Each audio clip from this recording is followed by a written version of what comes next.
Yuk jadi bagian dari dakwah kami. Dukung operasional dakwah dan sosial kami, raih pahala amal jariah yang terus mengalir sampai hari kiamat.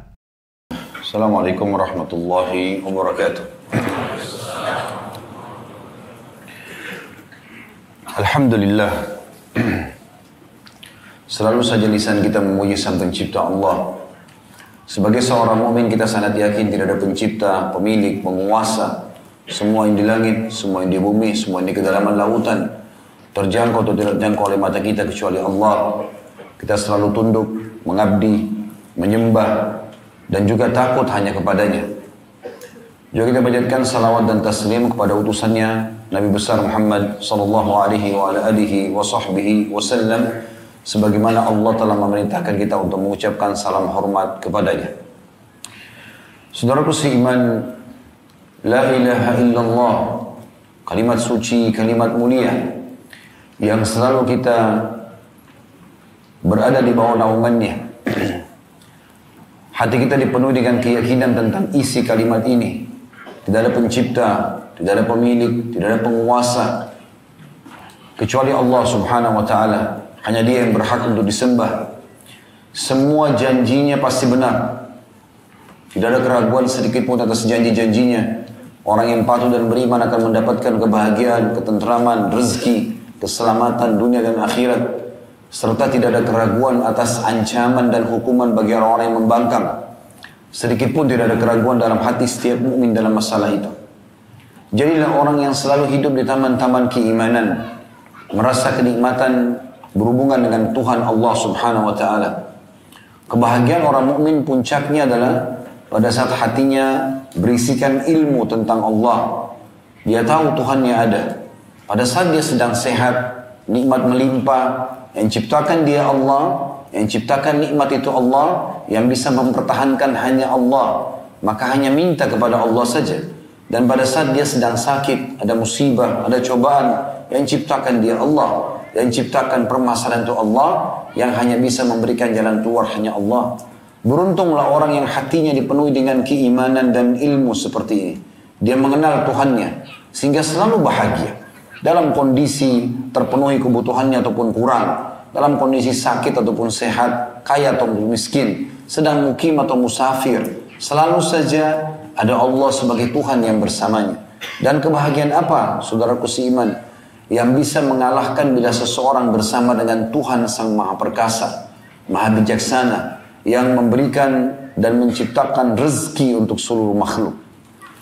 Orang-orang yang beriman sangat yakin dengan penuh keyakinan, dan ini tentu butuh ilmu dan belajar, bahwasanya dia akan bahagia, dia akan tentram kalau dia hanya bergantung kepada Tuhannya Allah. Sebagaimana Allah jelaskan dalam Al-Quran, di antaranya surah An-Nisa ayat 125 yang bunyinya, وَمَنْ أَحْسَنُ دِينًا مِمَّنْ أَسْلَمَ وَجْهَهُ لِلَّهِ وَهُوَ مُحْسِنٌ. Al-ayat.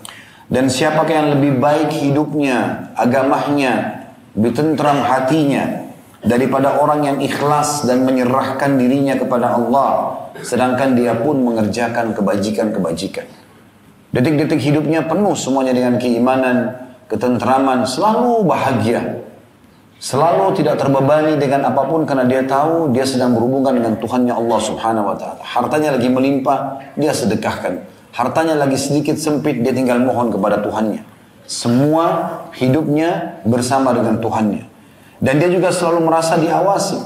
Sebagaimana Allah menyebutkan dalam surah Al-Ahzab, surah nomor 33 ayat 52. Wa kana Allahu ala kulli syai'in raqiba. Dan ketahuilah dan sadarilah, yakinilah, kalau bahwasanya Allah itu maha mengawasi segala sesuatunya. Sehingga pada saat dia sendirian pun, dia tahu Tuhannya bersama dia.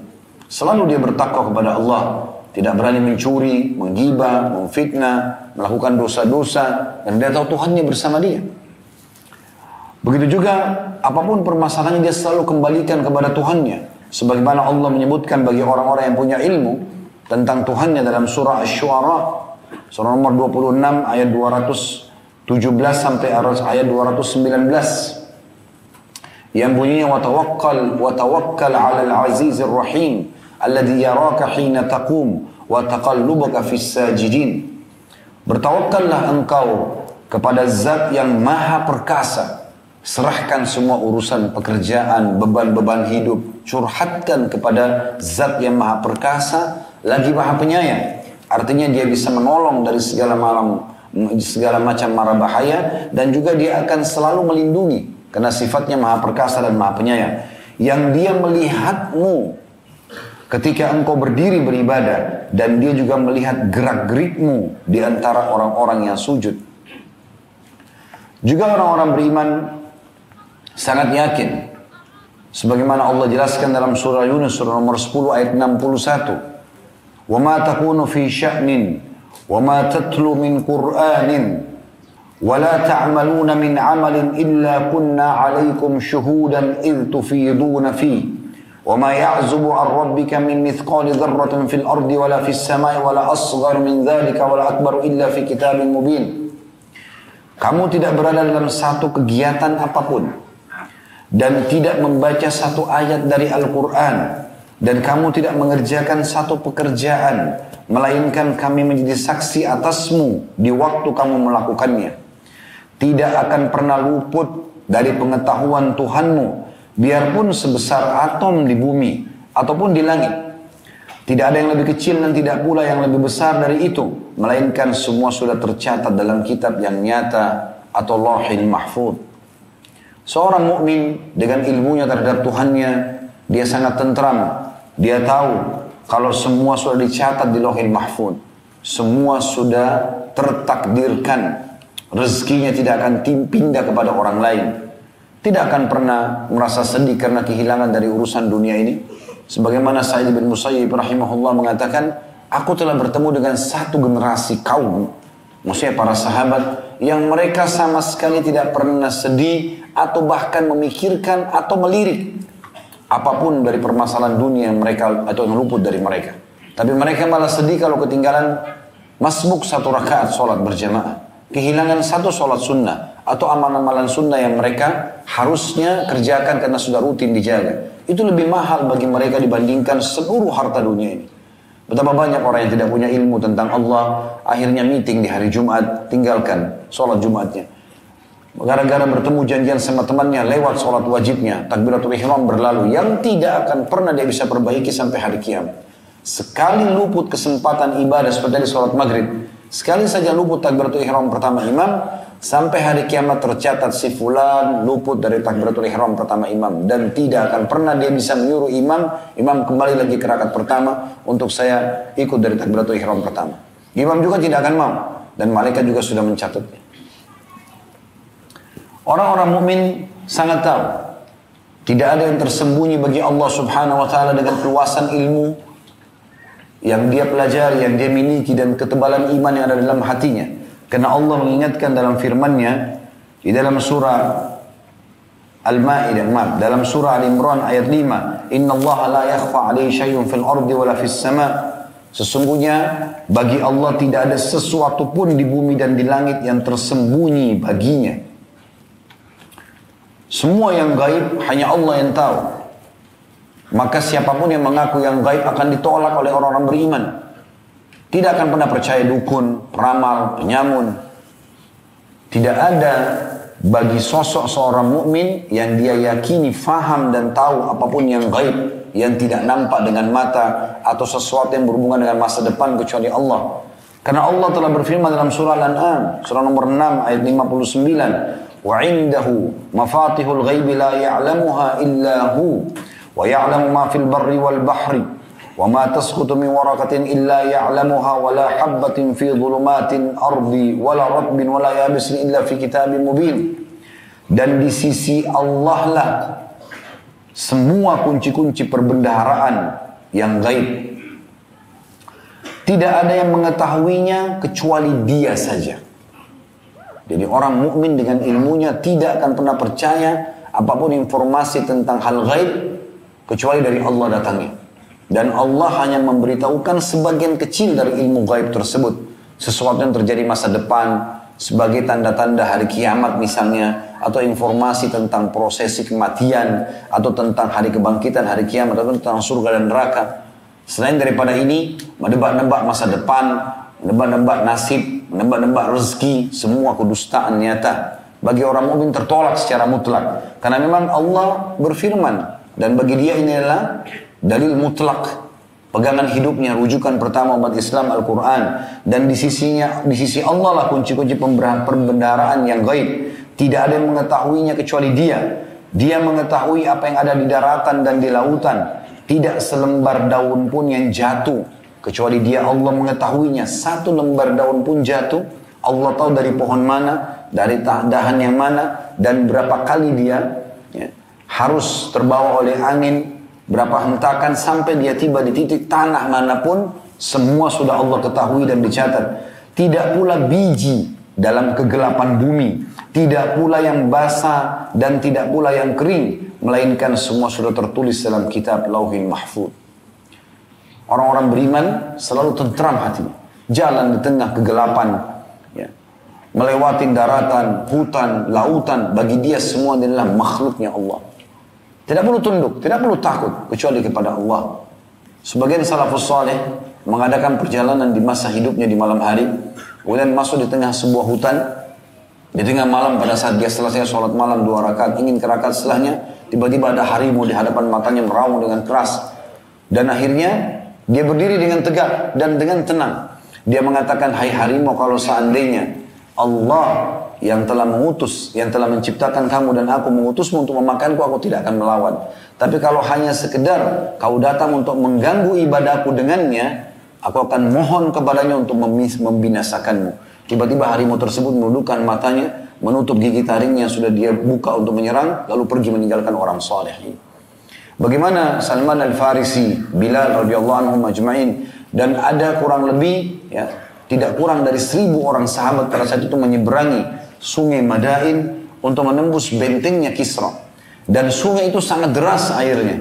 Mereka turun dengan kuda-kuda mereka sambil mereka bertasbih dan bertahlil sambil mengatakan, inilah yang dijanjikan oleh Allah dan Rasulnya. Istana putihnya Kisra sudah nampak dan Rasulullah SAW sudah menjanjikan. Maka air sungai yang deras tidak sama sekali mengganggu mereka untuk menyeberang, dan akhirnya mereka berhasil. Semuanya tidak ada satupun jadi korban, ya, menyeberangi dan sampai ke benteng tersebut. Dan gara-gara pemandangan ini, sebab pemandangan ini, akhirnya pasukan Kisra yang sangat kuat di atas benteng mengatakan, kita tidak mungkin bisa mengalahkan orang-orang yang punya keyakinan seperti ini. Lautan dilalui, hutan dilewatin, tidak ada sesuatu yang jadi beban dalam hidup mereka. Penyakit yang kronis semua jadi kecil, karena dia tahu yang ciptakan dia Allah, yang ciptakan juga masalah itu Allah. Dia bisa minta kepada Allah. Sayangnya keyakinan seperti ini masih sangat dangkal dari sebagian besar kaum muslimin. Juga Allah subhanahu wa ta'ala memastikan dia akan selalu bersama kita. Di keramaian seperti ini ataupun kita sendirian, Allah selalu hadir. Bagi orang yang mau menghadirkan dirinya dengan Tuhannya. Allah pastikan dalam surah Hadid, surah nomor 57 ayat 4, wa huwa ma'akum aina ma kuntum, dan dia bersama kalian selalu di mana saja kalian berada. Juga Allah subhanahu wa ta'ala mengetahui semua apa yang dalam hati manusia. Orang-orang beriman sangat tahu, sehingga apapun yang dia niatkan tidak akan pernah keluar walaupun buruk. Niat saja dia akan kontrol. Dia tidak akan mungkin meniatkan dalam hatinya keburukan. Dan Tuhannya mengetahui masalah itu. Kapan dia niat baik, Tuhannya akan baik, berikan balasan. Walaupun orang niat tidak langsung dihukum. Tetapi orang-orang beriman tidak akan memunculkan dalam hatinya niat buruk. Walaupun orang di depannya buruk. Tidak perlu balas keburukan dengan keburukan. Karena Allah sudah menyebutkan dalam surah Al-Baqarah, surah nomor 2 ayat 235. Wa'alamu anna Allah ya'lamu ma fi anfusikum fahdharu. Wa'alamu anna Allah ghafurun halim. Ketahuilah, yakinilah, bahwasanya Allah mengetahui apa yang ada dalam hatimu. Semuanya, baik atau buruk. Maka takutlah kepadanya. Para salafus saleh kalau membaca ayat ini, mereka berazam, bertekad dengan sangat kuat membersihkan dari hatinya semua niat buruk, semua niat maksiat. Ditutup semuanya. Apalagi mengaplikasikan dalam kehidupan, dalam hati aja niat tidak ada. Mereka keluarkan karena mereka tahu. Allah mengatakan di sini, dan ketahuilah, Allah mengetahui semua isi hati kalian, maka takutlah kepadanya. Maka ketahuilah bahwa Allah Maha Pengampun lagi Maha Penyantun. Kalau kamu berhentikan, tidak mau lagi niat-niat buruk, ya, maka Allah itu maha pengampun, lagi maha penyantun. Dia akan berikan kebutuhanmu. Untuk apa bergantung pada manusia? Yang kata seorang penyair Arab, jangan kau minta pada manusia yang kalau kau minta bergantung, memohon padanya, dia akan marah. Bantu saya, berikan saya kerjaan ini, segala macam. Selalu kepada manusia. Tapi mintalah kepada zat Allah yang justru kalau kau tidak minta, dia akan marah. Karena Nabi SAW mengatakan dalam hadis riwayat Tirmidzi, Inna Allah, ya, sungguhnya Allah itu marah ya, kepada seorang hamba yang tidak berdoa padanya. Allah itu marah dengan orang yang tidak berdoa kepadanya. Junaid, salah satu ulama salaf, pernah berkata begini. Waktu ditanya, dengan apa kita bisa menundukkan pandangan dari yang apa yang Allah haramkan? Jawabannya sederhana, dia mengatakan, dengan ilmumu, bahwasanya zat Allah melihatmu lebih mendahului dari objek yang kamu tuju. Mau nonton film yang tidak benar? Yakini dengan ilmu kita dan iman kita, kalau Allah sudah tahu kalau nanti kita akan lihat itu dan dia akan menghukumnya. Sufyan ats-Tsauri rahimahullah berkata, hendaknya engkau selalu merasa diawasi oleh zat yang segala sesuatu tidak tersembunyi darinya. Saya ulangi, perkataan yang luar biasa. Sufyan ats-Tsauri ulama besar, ulama salaf yang tinggal di Mekah.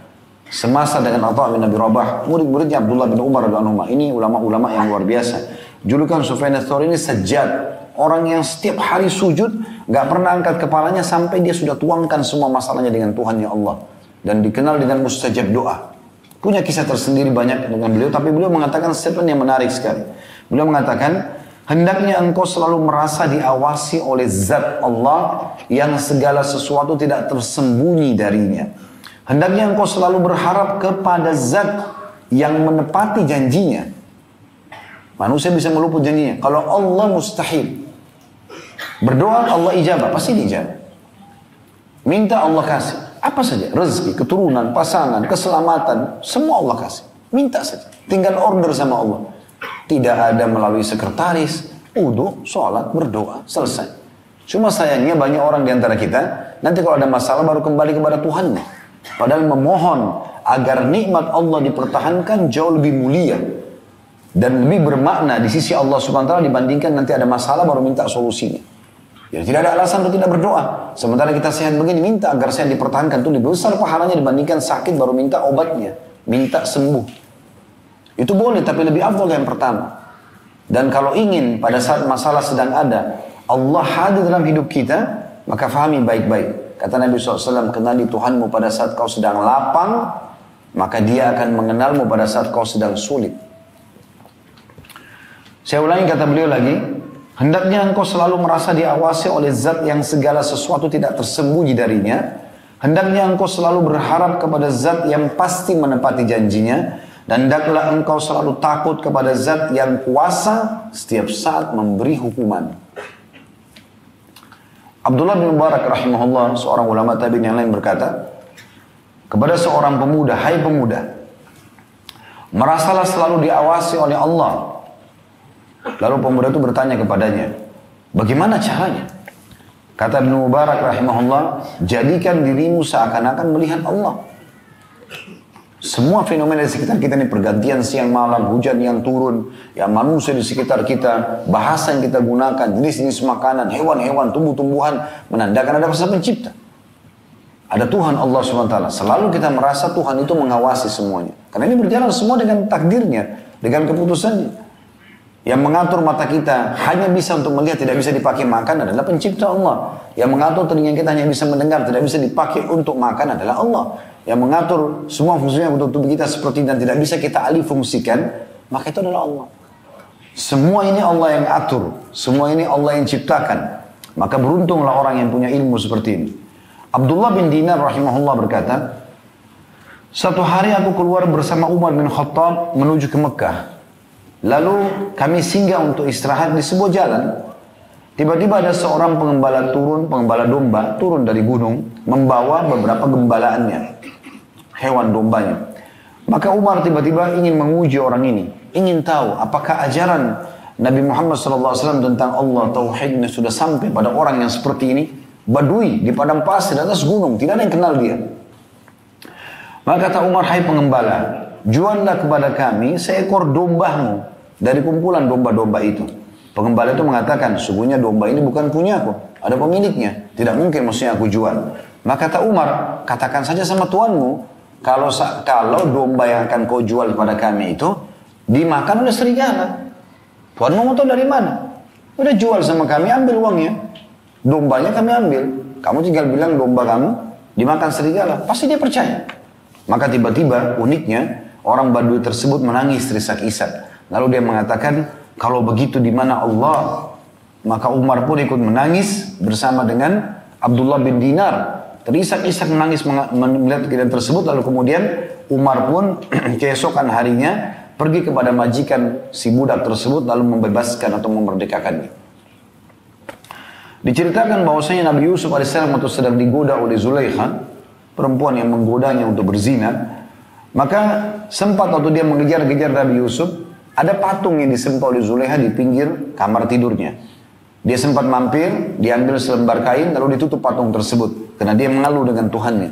Maka Nabi Yusuf berkata, ada apa denganmu? Apakah kamu malu kepada benda mati seperti ini, sedangkan aku tidak malu dengan pengawasan raja yang maha perkasa?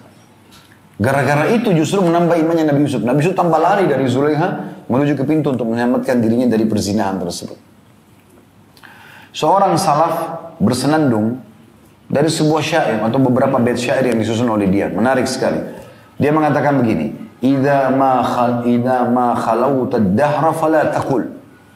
Kalau satu waktu nanti engkau menyendiri, maka jangan pernah engkau mengucapkan khalawtu, aku sedang sendirian, walakin kul aliyya raqibu, tapi bilang kalau saya ini punya pengawas. Wala tahsabannallaha yaghfalu sa'ah, jangan pernah engkau bodoh lalu menganggap dan mengira Allah lalai walaupun sesaat. Wala annama tukhfi alaihi yaghibu, dan jangan engkau mengira bahwa apa yang engkau sembunyikan luput darinya. Seakan-akan Allah tidak tahu. Sembunyikan hal curian, sembunyikan niat-niat buruk, ya. Alam tara annal yawma asra'u zahibin, bukankah engkau lihat bahwasanya hari-hari cepat sekali berlalu? Wa anna gadan linnadhirina qaribu, dan besok amat cepat datangnya bagi orang-orang yang menunggu. Maksudnya, toh kamu juga sekarang akan menuju pada kehidupan akhiratmu, dan akhirnya kamu akan diminta pertanggungjawaban tentunya. Semua ini teman-teman sekalian, saya masih menganggap adalah pembukaan bahasan kita. Karena bagi saya, memang ini lebih penting untuk difahami. Judul kita pada malam ini, dosa besarnya adalah Bab maja fil qawli 'ala Allahi bila ilm. Bab penjelasan tentang berbicara atas nama Allah tanpa ilmu. Oleh karena itu dari tadi kita jelaskan bagaimana indahnya orang yang menjadi orang beriman. 5 menit kita hanya menyebutkan beberapa ayat Al-Quran, beberapa contoh dari perkataan salaf. Saya yakin, saya pun sudah sering mengulangi ini, dan saya yakin teman-teman juga bisa merasakan perbedaan ada iman kita. Kita merasakan, oh iya ya, gitu kan. Ada perasaan seperti itu. Ini baru beberapa saat, bagaimana kalau setiap saat selama 24 jam, hidup kita berada di taman-taman keimanan, selalu merasa diawasi oleh Allah, komunikasinya selalu berdua dengan Tuhannya, semua perkaranya dimudahkan, rezekinya dikasih, permasalahan dipecahkan, kalau ada musuh dimenangkan, tidak ada sesuatu yang jadi penghalang bagi orang-orang beriman. Begitulah kondisi yang dicontohkan oleh Nabi dan para sahabat, para salafus saleh, begitu kondisi mereka. Saya akan bacakan apa tulis oleh Syekh Muhammad rahimahullah dalam bab ini tentunya. Bab ini sangat sejalan sebenarnya dengan bab yang sebelumnya, ya. Bab tentang maja fil kadhibi 'ala Allahi wa rasuli. Bab tentang berdusta atas nama Allah dan Rasulnya. Nanti kita coba akan bacakan keduanya, tapi saya bacakan dulu dalilnya. Yang pertama diangkat oleh beliau adalah tentang bab berkata atau berbicara atas nama Allah tanpa ilmu. Surah Al-A'raf ayat 33 yang bunyinya, Qul innama harrama rabbiyal fawahisha ma dhahara minha wa ma batan wal ithma wal baghya bighairi ilmin wa an tusyriku billahi ma lam yunazzil bihi sultanan wa an taqulu 'ala Allahi ma la ta'lamun. Katakan hai Muhammad, Rabbku hanya mengharamkan perbuatan yang keji, baik yang nampak ataupun yang tersembunyi. Semua pelanggaran-pelanggaran, ya, yang dilarang nampak ataupun tersembunyi semuanya diharamkan. Perbuatan dosa, melanggar hak manusia tanpa alasan yang benar, mengambil yang bukan hak kita, hak orang lain. Mengharamkan atau mempersekutukan Allah dengan sesuatu yang Allah tidak menurunkan hujjah akan itu, serta Allah juga mengharamkan mengada-ngada terhadap Allah apa yang tidak kamu ketahui. Saksi bahasan kita potongan terakhir dari ayat ini. Allah mengharamkan poin-poin ini, diantaranya berkata tentang Allah sesuatu yang tidak punya dasar ilmu. Nanti kita jelaskan. Ya. Kurang lebih saya kategorikan ini menjadi 3 kategori tentang orang-orang yang ya, berbicara tentang Allah ini tanpa ilmu. Ya, tanpa ilmu. Baik, kita bacakan Abu Musa radhiyallahu anhu berkata, lanjutan dalilnya setelah ayat tadi. Kata Syekh Muhammad diangkat dalil ini, Abu Musa berkata radhiyallahu anhu, "Man 'allamahu Allahu 'ilman falyu'allimhu an-nas wa iyyahu an yaqula ma la 'ilma lahu bihi." Fayakuna minal mutakallifina wa yamruqu minad din. Barang siapa yang diajari oleh Allah satu ilmu, maka hendaklah dia mengajarkannya kepada manusia, dan hati-hati dia mengatakan perkara yang dia tidak memiliki ilmu padanya. Jangan nambah-nambah. Sebatas ilmu kita saja. Sehingga dia termasuk menjadi orang-orang yang memberat-beratkan diri dan melesat keluar dari agama. Juga yang ketiga diangkat oleh beliau dalil dalam kitab As-Sahih dari Ibnu Amr, Abdullah bin Amr radhiyallahu anhuma, secara marfu, "Inna Allah la yaqbudul ilma intiza'an yantazi'uhu min qulubil rijal, walakin yaqbidul ilma bi mautil ulama, hatta idza lam yabqa 'alimun ittakhadha an-nasu ru'usan juhala, fasu'ilu fa'aftu bighairi 'ilm fadhallu wa adhallu." Sesungguhnya Allah tidak mencabut ilmu dengan sekali cabutan yang dia lakukan dari hati-hati orang-orang. Tetapi Allah mencabut ilmu dengan meninggalnya para ulama. Hingga jika tidak tersisa seorang ulama pun, manusia akan mengambil para pemimpin yang bodoh. Kemudian mereka ditanya, lalu mereka berfatwa tanpa ilmu, sehingga mereka sesat dan menyesatkan. Hadis ini riwayat Bukhari Muslim. Kita akan coba jelaskan teman-teman sekalian, untuk lebih faham tentang masalah bagaimana ya, rincian daripada bab ini, kita akan bagi menjadi 3 bagian. Yang pertama, yang dimaksud berbicara tanpa ilmu adalah menyampaikan apapun yang berhubungan dengan agama ini tanpa ilmu. Ngomong saja atas nama agama, tapi jahil, gak faham. Ya. Banyak di masa kita sekarang orang ngomong tanpa ilmu. Bermodalkan pakaian, penampilan, tapi tidak ada ilmunya. Kosong. Lalu ngomong, yang penting terkenal, selesai. Ngomong, diingatkan salah tidak mau tahu. Ya. Sesat dan menyesatkan. Ini disinggung tadi dalam perkataan Abu Musa al-Asy'ari dan juga hadis ya, Abdullah bin Amr. Dan dari hadis Abdullah bin Amr tadi ini kita ambil pelajaran penting bahwasanya perlunya kita menghormati para ulama. Bukan justru sengaja mencari-cari kesalahan mereka. Segera mumpung mereka masih hidup, ambil ilmunya.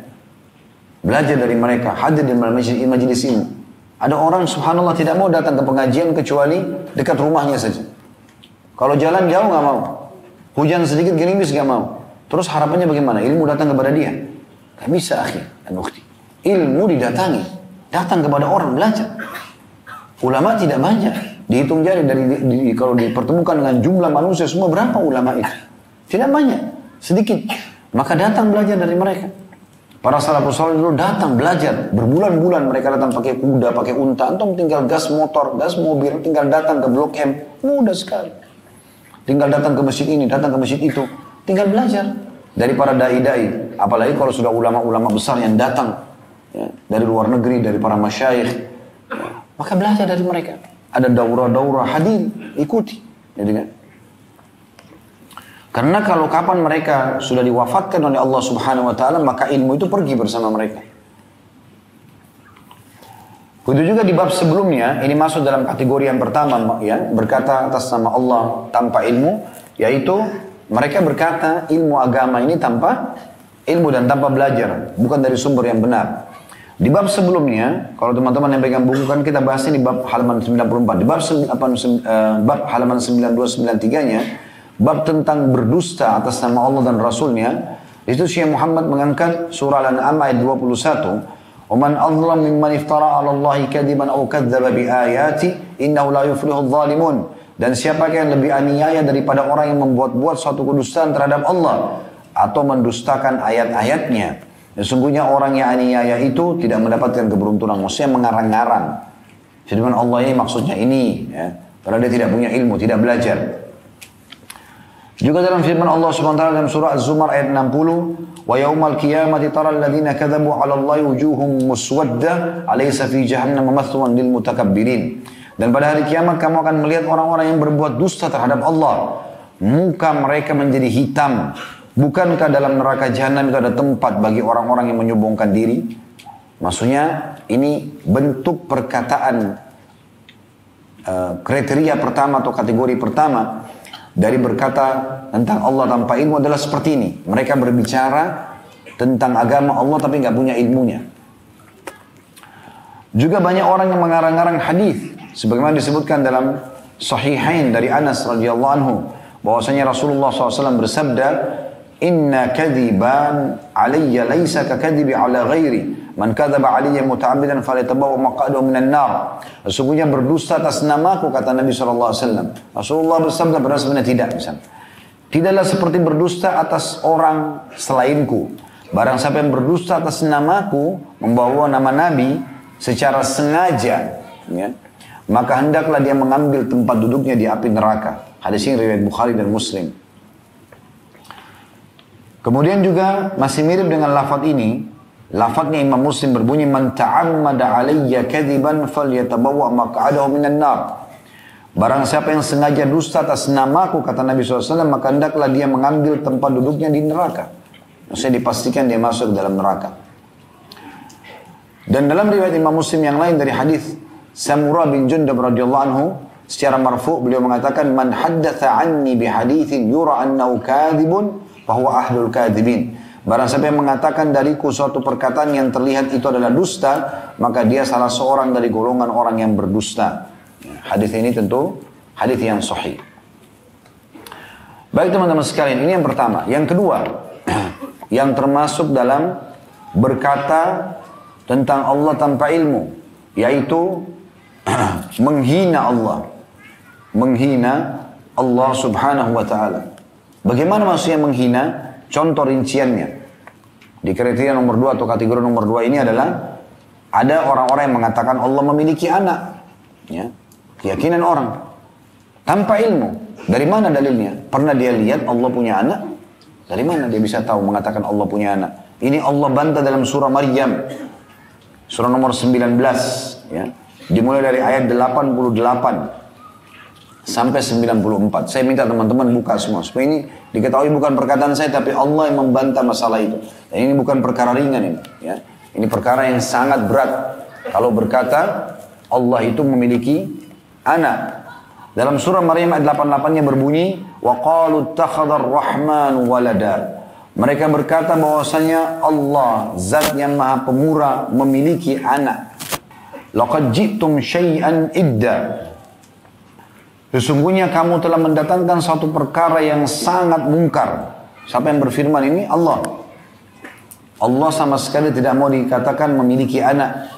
Dan mereka berkata, Tuhan yang maha pemurah mengambil atau mempunyai anak. Ayat 88, ayat 89-nya, sungguhnya kamu telah mendatangkan satu perkara yang sangat mungkar.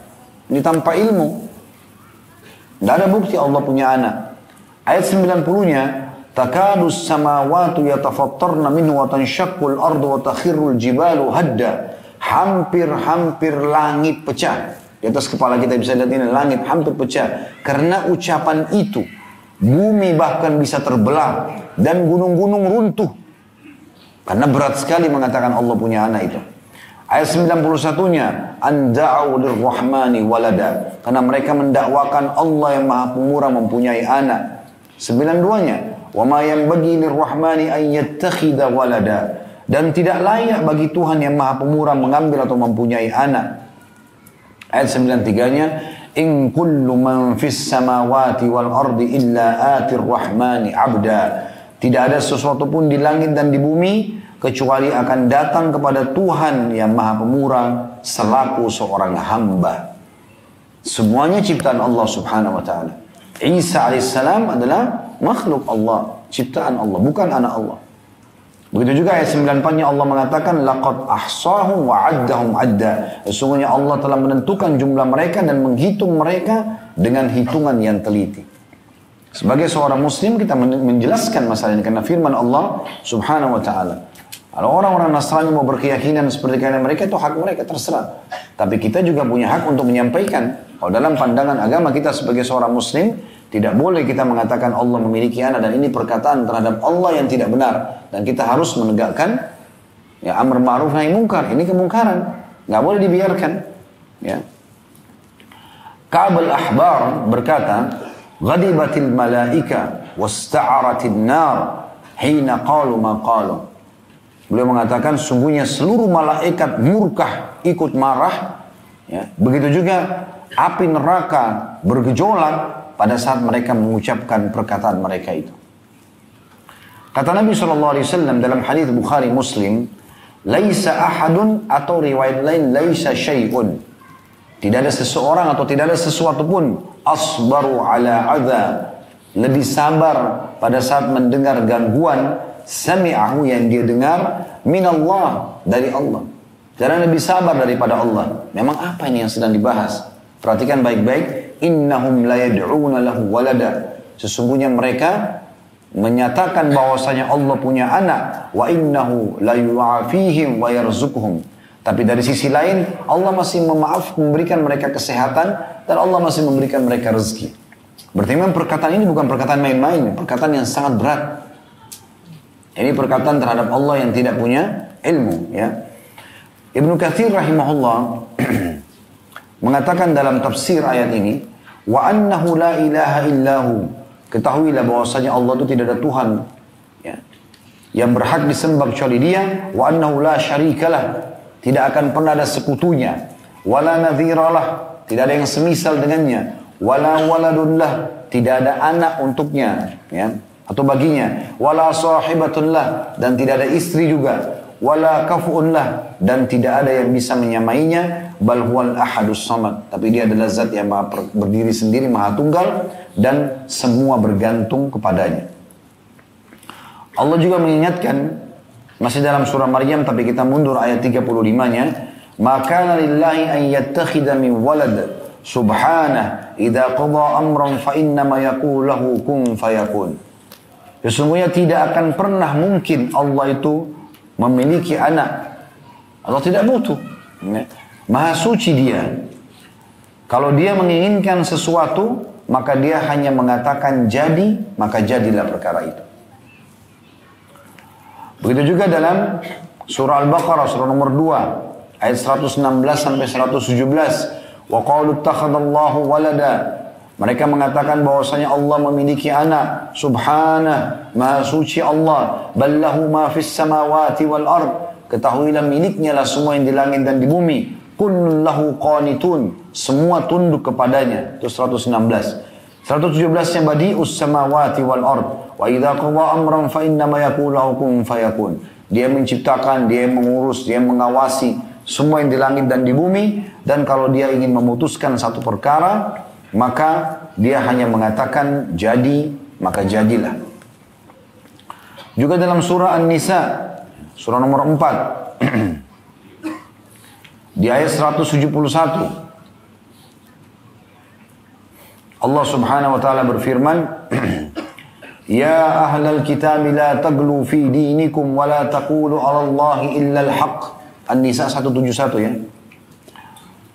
Hai ahli kitab, janganlah kalian berlebihan melampaui batas dalam agama kalian. Dan jangan pernah kalian mengucapkan terhadap Allah kecuali yang benar. Innamal masihu Isa ibn Allah, innamal masihu Isa ibn Maryam Rasulullah wa kalimatu alqaha ila Maryam wa ruhun min. Fa'aminu billahi wa rusulihi wa la taqulu thalatha intahu khairan lakum innama huwa ilahun wahidun subhanahu an yakuna lahu walad lahu ma fis samawati wa ma fil ard wa kafa billahi wakila. Saya ulangi dari awal terjemahnya, wahai ahli kitab, janganlah kamu melampaui batas dalam agamamu dan janganlah kamu mengatakan terhadap Allah kecuali yang benar. Sesungguhnya Al-Masih Isa putra Maryam adalah utusan Allah yang diciptakan dengan kalimatnya dan disampaikan kepada Maryam. Kalimat Allah yang disampaikan kepada Maryam. Dan dengan tiupan ruh darinya. N-nya besar kata ganti Allah, Allah yang meniupkan ruh itu. Maka berimanlah kamu kepada Allah dan Rasul-Rasulnya. Dan janganlah kalian mengatakan Tuhan itu tiga. Berhentilah dengan ucapan itu. Itu lebih baik bagimu. Sungguhnya Allah Maha Esa dan Maha Suci dari Allah memiliki anak. Segala yang di langit dan di bumi adalah kepunyaannya. Cukuplah Allah menjadi pemelihara. Jadi ini kriteria yang kedua ya, tentang masalah menghina Allah ya. Masuk dalam rinciannya adalah yang pertama, mengatakan Allah memiliki anak. Masih di kriteria yang kedua, di poin yang keduanya, kalau kita kasih di kriteria yang kedua ini adalah ada poin A, tadi mengatakan Allah punya anak. Poin B-nya di kriteria yang kedua adalah perkataan orang-orang Yahudi bahwasanya tangan Allah terbelenggu. Sebagaimana Allah jelaskan dalam surah Al-Ma'idah, surah nomor 5 ayat 64. Yang bunyinya Al-Ma'idah ayat 64 ya. Ini menghina Allah Subhanahu wa taala. Mereka mengatakan wa qalatil yahudu yadullahi maglula gullat aydihim wa lu'inu bima qalu bal yadahu mabsutatani yunfiqu kayfa yasha wa la yazidanna katsiran minhum ma unzila ilayka min rabbika tughyana wa kufra wa alqayna bainahumul adawata wal baghdha ila yaumil qiyamah kullama awqadu naran lil harbi atfa'aha Allah wa yas'auna fil ardi fasada wallahu la yuhibbul mufsidin. Orang-orang Yahudi berkata tangan Allah itu terbelenggu. Ya. Sebenarnya tangan mereka lah yang dibelenggu. Dan mereka dilaknat, dihukum oleh Allah karena perkataan mereka itu. Mereka mengatakan tangan Allah terbelenggu, maksudnya pelit. Ya. Tangan Allah itu tidak memberi dan segala macam. Ya. Tidak demikian. Tapi kedua tangan Allah terbuka. Dia menafkahkan atau memberikan sebagaimana dia kehendaki. Dan Al-Quran yang diturunkan kepada Muhammad dari Tuhanmu sungguh akan menambah kedurhakaan dan kekafiran bagi kebanyakan di antara mereka. Dan kami telah menimbulkan permusuhan dan kebencian di antara mereka sampai hari kiamat. Setiap mereka menyalakan api peperangan, Allah memadamkannya. Dan mereka berbuat kerusakan di muka bumi. Dan Allah tidak menyukai orang-orang yang membuat kerusakan. C-nya, di kriteria yang kedua, tentang masalah menghina Allah adalah perkataan orang-orang munafik ya. Bahwasanya semua janjinya Allah dan Rasulnya itu dusta, palsu ya. Itu perkataan orang munafik. Bisa kita lihat di surah nomor 33 ya, surah Al-Ahzab ayat 12. Al-Ahzab surah nomor 33 ayat 12 bunyinya wa idh yaqulul munafiquna wal ladzina fi qulubihim maradun ma wa'adana Allah wa rasuluhu illa ghurura. Dan ingatlah ketika orang-orang munafik di zaman Nabi SAW dan orang-orang yang berpenyakit dalam hatinya berkata Allah dan Rasulnya tidak menjanjikan kepada kami melainkan tipu daya saja. Salah satu yang disebutkan oleh ulama tentang sebab turunnya ayat ini adalah pada saat di perang Khandaq Nabi SAW sempat memukul batu yang tidak bisa dihancurkan oleh sahabat, kemudian keluar cahaya yang sangat besar, terang, kemudian Nabi SAW bertakbir sampai 3 kali. Pukulan kedua juga percaya, pukulan ketiga juga percaya. Lalu beliau ditanya oleh para sahabat, ya Rasulullah, apa tadi yang kami lihat itu? Kata Nabi SAW, kalian melihatnya? Kata para sahabat, iya ya Rasulullah. Kata Nabi SAW, pukulan pertama Allah perlihatkan kerajaan umatku sampai, atau negeri Syam di tangan umatku. Kemudian yang kedua, Yaman di tangan umatku. Yang kedua adalah Persia di tangan umatku. Yang ketiga adalah Yaman di tangan umatku. Maka apa kata orang-orang munafik? Muhammad sudah gila nih. Begitu dalam buku-buku sejarah. Masa seseorang di antara kita keluar buang hajat saja, ya? Jadi kalau meja ini adalah kota Madinah, di bagian selatan kota Madinah, misalnya kita anggap selatannya adalah bagian di depan meja ini, maka itu dibuat parit. Karena timur dan barat Madinah tidak bisa diserang, dipenuhi dengan batu-batu hitam tajam berwarna hitam ya. Itu tidak mungkin pasukan menyerang Madinah. Ini pertahanan sendiri Allah berikan kota Madinah, sangat luas, dikenal dengan Hara Syarqiyah, Hara Gharbiyah di sana. Di bagian utaranya itu dekat dengan negeri Syam. Ya, kalau telapak tangan saya ini adalah Jazirah Arab, maka di atas negeri Syam di utara, kemudian ada Madinah, ada Mekah. Madinah dulu lebih dekat dengan negeri Syam, lebih dekat dengan utara, kemudian Mekah di bawahnya, baru Yaman, ya. Maka kalau orang Mekah mau menyerang Madinah harus dari selatan, dari bawah. Cuma dari situ aja dibuatlah parit di situ, ya. Maka pada saat itu ada 10.000 pasukan Ahzab datang, makanya dikatakan Al-Ahzab, jamak daripada hizib, kelompok-kelompok. Mereka datang, mereka mau menyerang Madinah dengan 10.000 pasukan kuda. Waktu itu cuma ada 1.000 pasukan kekuatan muslimin, 1.000 orang laki-laki saja. Sisanya orang tua dan anak-anak serta wanita, tidak mampu mereka melawan. 1.000 lawan 10.000. Maka waktu itu orang-orang ketakutan, banyak orang ketakutan karena ini parit, di sebelah parit 10.000 pasukan kuda. Ya, mereka dari sekian banyak suku yang bergabung untuk merebut Madinah. Ringkas cerita, pada saat itu orang-orang munafik, banyak di antara mereka tidak ikut membantu menggali parit, tapi mereka ketakutan, sembunyi di rumah. Maka waktu Nabi SAW menjanjikan di perang itu, di saat lagi mereka ketakutan, pasukan Ahzab 10.000 depan mata mereka, 1.000 lawan 10.000 itu jauh sekali pemerintah, cuma 10% kota muslimin. Maka di saat itu Nabi SAW mengatakan, Allahu Akbar, umatku akan menguasai negeri Syam. Umatku akan menguasai Persia. Ini semua negara-negara yang sedang berkuasa pada saat itu. Dan umatku akan sampai ke negeri Yaman, menguasai Yaman. Maka orang-orang munafik bilang, Muhammad sudah gila. Kita keluar buang hajat aja, nggak ada aman. Apalagi mau janjikan seperti ini. Ini sebabnya mereka mengucapkan perkataan ini. Ya, mereka mengatakan bahwasanya yang dijanjikan Allah itu cuma tipu belaka saja. Maka gara-gara itu Allah pastikan, sebabkan itu Allah pastikan mereka kufur. Kekufurannya Allah jelaskan dalam surah At-Taubah. Surah nomor 9 kita bisa lihat ayat 65 sampai 66. Ya. Wala in sa'altahum la yaqulunna innama kunna nakhudu wa nal'ab qul abillahi wa ayati wa rasuli kuntum tastahzi'un. Dan jika kamu tanya mereka, hai Muhammad, orang-orang munafik itu, kenapa kalian berkata-kata seperti itu? Ini cuma salah satu contohnya ya. Ayat ini turun umum. Hampir semua perkataan orang-orang munafik itu menyinggung-nyinggung Nabi. Masa sih ngaku Nabi tapi nggak bisa begini, tapi nggak bisa begitu, selalu nyari-nyari masalah. Maka Allah menegur mereka dari ayat ini, ya. Sambil mengatakan, dan jika kamu menanyakan kepada mereka kenapa mereka berkata seperti itu, tentulah mereka akan mengatakan sungguhnya kami hanya senda gurau dan main-main saja. Katakanlah, apakah dengan Allah, ayat-ayatnya, Rasulnya kalian selalu berolok-olok atau bercanda? Ayat 66-nya, la ta'tadiru qad kafartum ba'da imanikum.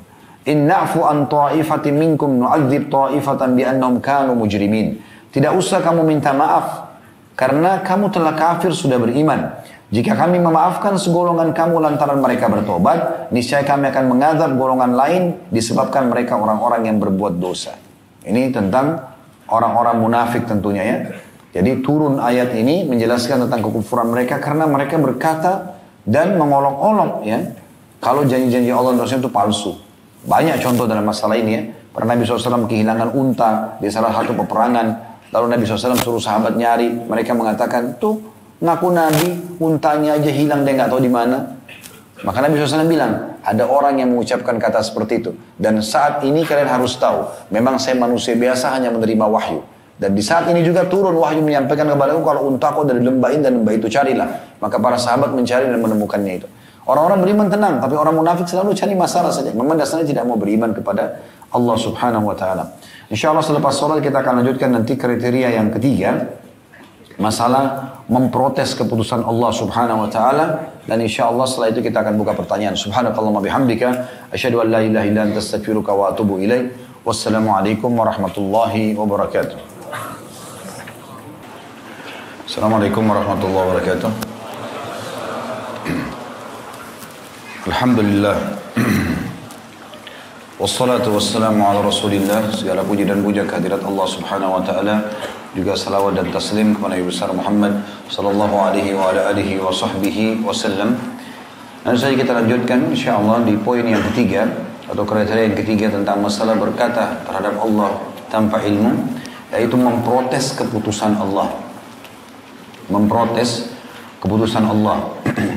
Seperti misalnya, atau bisa dimasukkan dalam poin A-nya, menghina waktu. Menghina waktu. Allah gambarkan tentang keadaan orang-orang kafir yang tidak beriman kepada Allah Subhanahu wa Ta'ala. Mereka nanti akan menyesal di hari kiamat, disebutkan dalam surah Al-Jathiyah. Surah nomor 45 ayat 24. Surah nomor 45 ayat 24 yang berbunyi, wa qalu ma hiya illa hayatuna dunya namutu wa nahya wa ma yuhlikuna illa ad-dahr. Wa ma yuhlikuna illa ad-dahr wa ma lahum bidzalika min ilmin inhum illa yadhunnun. Dan mereka berkata kehidupan ini tidak lain hanyalah kehidupan di dunia saja. Kita mati dan kita hidup dan tidak akan ada yang membinasakan kita selain waktu. Dan mereka sekali-kali tidak mempunyai pengetahuan tentang itu. Mereka tidaklah hanya menduga-duga saja. Jadi waktu itu adalah sesuatu yang diciptakan oleh Allah Subhanahu wa taala dan tidak boleh sama sekali orang menyalahkan waktu, ya. Kenapa malam panjang sekali? Kenapa siang panjang seperti ini? Kenapa harus ada siang? Kenapa harus ada malam? Memprotes keputusan Allah Subhanahu wa taala. Kenapa waktunya cuma sedikit? Ya.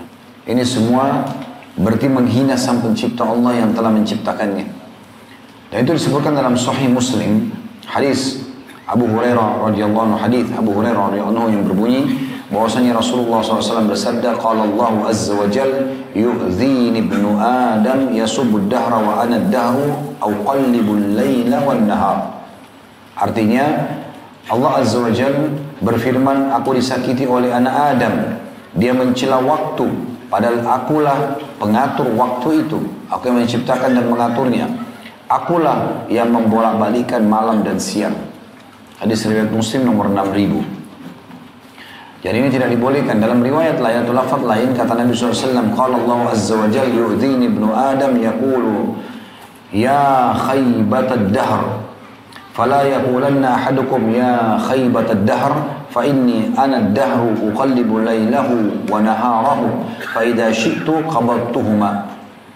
Allah yang Maha Mulia dan Maha Tinggi berfirman, aku disakiti oleh anak Adam. Dia mengatakan ya khaybat ad-dahr, maksudnya ungkapan mencela, ya. Kenapa waktu begini gitu. Janganlah seseorang di antara kalian mengatakan kenapa waktu seperti ini atau mencela waktu, karena aku adalah pengatur waktu itu. Akulah yang telah membalikkan malam dan siang. Jika aku suka, aku akan menggenggam keduanya. An-Nawawi rahimahullah menjelaskan dalam syarah Sahih Muslim tentang makna hadis ini di jilid 7 halaman 419 bahwa orang Arab dahulu biasanya mencela waktu ketika tertimpa berbagai macam musibah seperti kematian, kepikunan, hilangnya dan rusaknya harta benda dan lain-lain sebagainya dengan mengucapkan ya khaybatad dahr. Maka ungkapan ini mencela waktu. Oleh karena itu keluarlah atau disebutkanlah hadis ini. Jadi nggak boleh kita mencela waktu. Ini termasuk dalam penjelasan ini.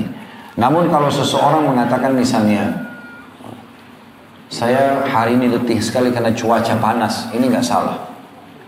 Ini masih boleh, gitu kan? Seperti perkataan Nabi Lut alaihissalam dalam surah Hud, surah nomor 11 ayat 77, yang Allah menukil perkataan Nabi Hud, hada yaumun asib. Artinya ini adalah hari yang amat sulit. Ya. Itu boleh saja. Saya sudah lama mencari pekerjaan, belum diterima, belum mendapatkan pekerjaan. Kan itu membahas masalah waktu, itu tidak ada masalah. Tapi kalau dia mencela waktu, kenapa malam panjang, kenapa siang begini, kenapa panas sekali. Nah, semua ini memprotes dia, niatnya memprotes Allah SWT, ini tidak boleh. Kita kalau kerja di satu perusahaan, protes atasan kita saja nggak boleh, malah bisa dipecat, apalagi ownernya. Bagaimana dengan Sang Pencipta langit dan bumi? Jadi tidak boleh. Baik, ini hanya di poin yang ketiga, ya, memprotes keputusan Allah. Yang kedua, mencela demam, ya, penyakit demam.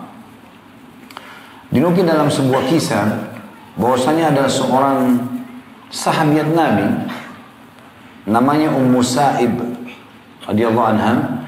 Kebetulan pada saat itu Nabi SAW pernah menjenguknya waktu dia lagi sakit. Dan Nabi SAW tanya, ada apa denganmu wahai Ummu Sa'ib? Kenapa badanmu bergetar seperti ini? Menggigil, ya. Maka dia mengatakan, al-humma la barakallahu fiha. Ini karena demam, semoga Allah tidak berkahi demam itu. Jadi sahabat ini menyalahkan demamnya. Dia benar sakit, menyalahkan orang sekarang flu, sakit kepala, menyalahkan penyakitnya. Apa kata Nabi SAW khusus masalah demam di sini, sedangkan demam yang dibahasnya, la tasubbil humma, jangan pernah engkau mencaci maki demam itu, fa innaha tudhibu khataya bani Adam, karena sungguhnya dia membersihkan dosa-dosa anak Adam, kama yudhibul kiru khabathal hadid, sebagaimana alat yang digunakan oleh pandai besi, ya, bisa menghilangkan karat-karat yang ada pada besi itu sendiri. Jadi ini termasuk ada larangan, ya, tidak dibolehkan mencaci maki, ya, demam itu sendiri. Ini juga masuk dalam umumnya penyakit secara umum, tidak boleh kita caci maki. Penyakit secara umum pun tidak boleh dicaci maki secara umum, ya. Kemudian juga masuk dalam masalah ini adalah tidak boleh mencaci maki angin. Angin berhembus. Kata Nabi SAW, la tasubbur rih, hadis riwayat Tirmidzi, jangan kalian caci maki angin itu sendiri, dilarang. Karena umumnya angin itu Allah Subhanahu wa taala jadikan sebagai rahmat. Bushra baina yaday rahmati, kata Allah. Setiap kali ada angin terhembus, ya, itu orang bisa bernafas, ya. Kita tidak bicara angin ribut, ya, itu berarti siksaan dari Allah Subhanahu wa taala. Tapi kalau angin secara umum bagus, baik, ya. Begitu juga dia memudahkan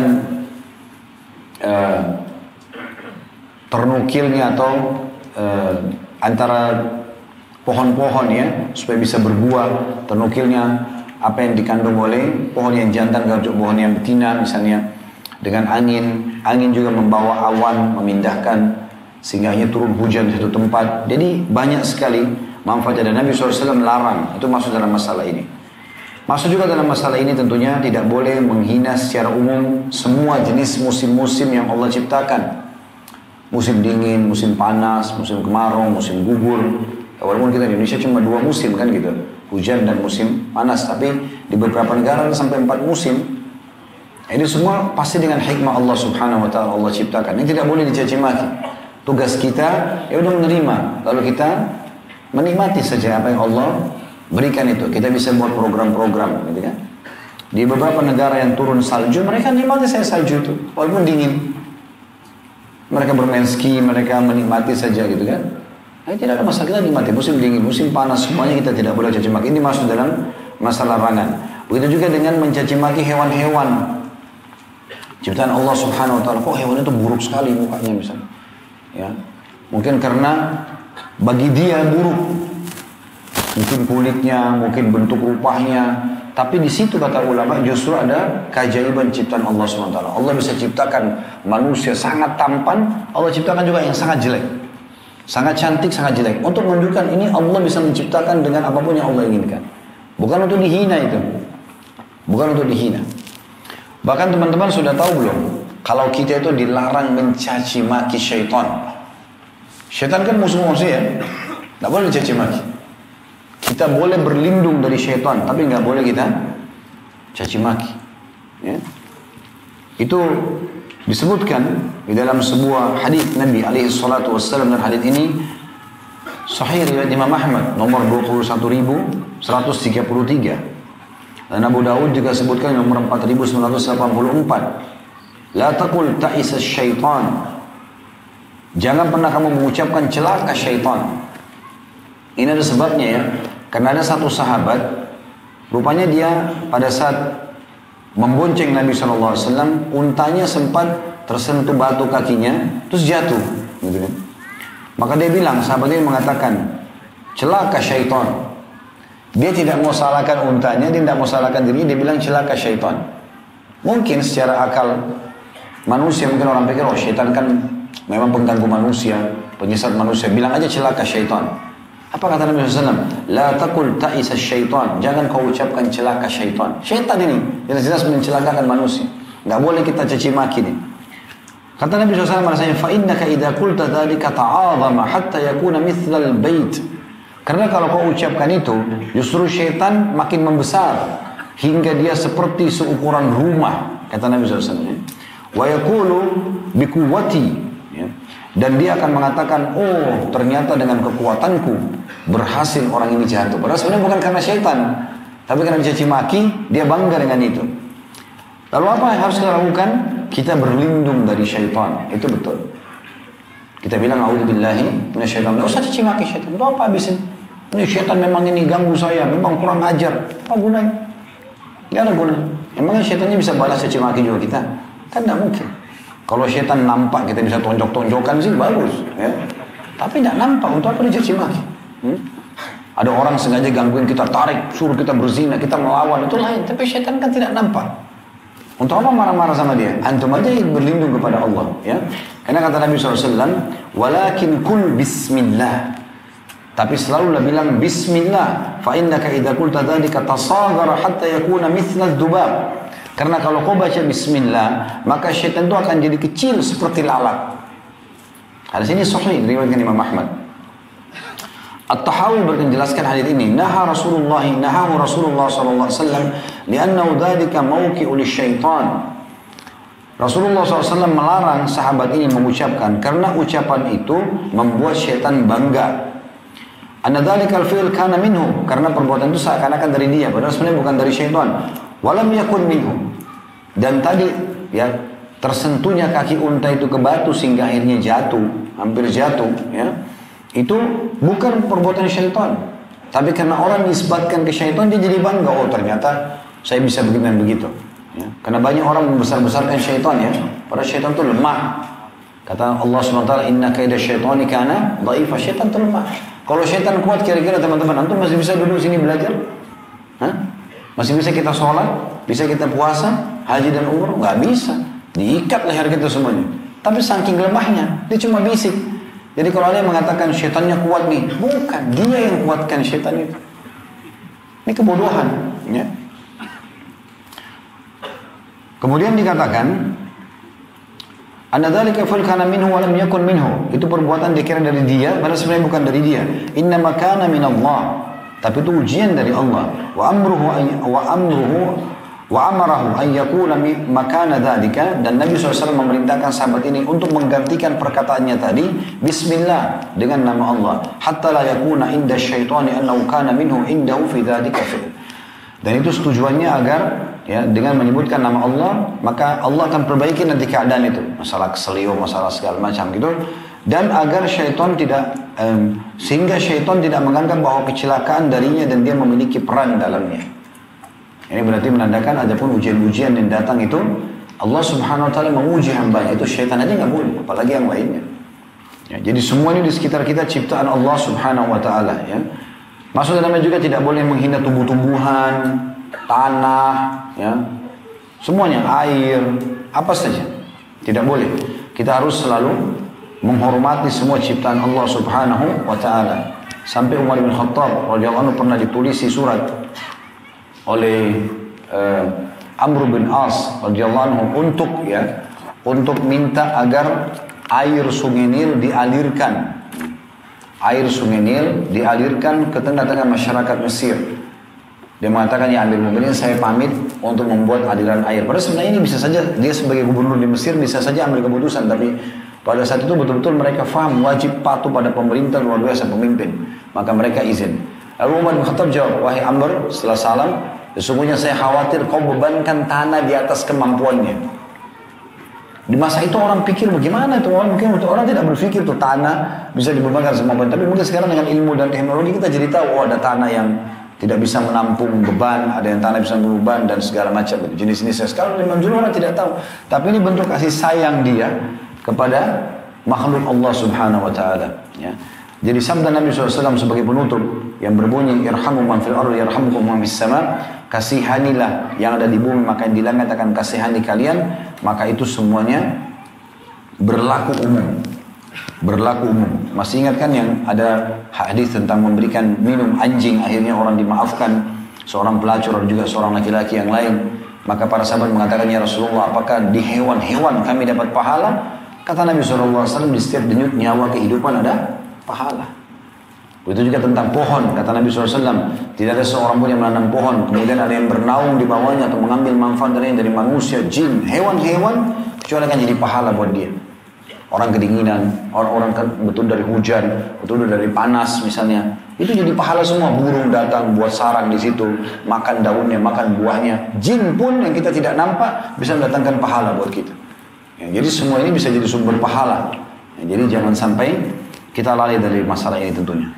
Baik, itu saja. Subhanakallah wa bihamdika asyhadu an la ilaha illa anta astaghfiruka wa atubu ilaik. Wassalamualaikum warahmatullahi wabarakatuh.